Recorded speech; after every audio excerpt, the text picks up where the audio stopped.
नमस्ते सदा वत्सले मातृभूमे त्वया हिन्दुभूमे सुखं वर्धितोऽहं महामंगले पुण्यभूमे त्वदार्थे पतत्वेषकायो नमस्ते नमस्ते అంటూ ఈ దేశంలోని సనాతన ధర్మాన్ని సంస్కృతి సాంప్రదాయాన్ని హిందూ సమాజాన్ని సంఘటితం చేసే దేశభక్తి క్రమశిక్షణ కలిగిన ఏకైక సంస్థ రాష్ట్రీయ స్వయం సేవక్ సంఘ్.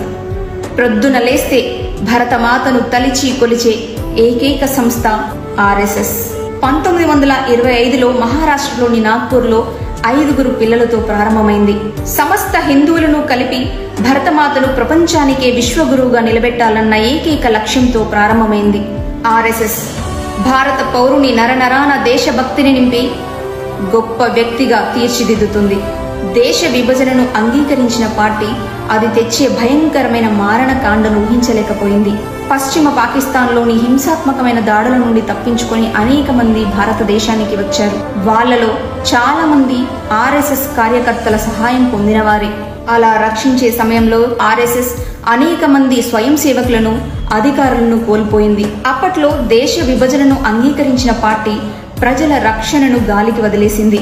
స్వతంత్రం సంబరాలు తీసుకురాకపోగా అనేక మంది జీవితాలలో చీకటిని నింపింది.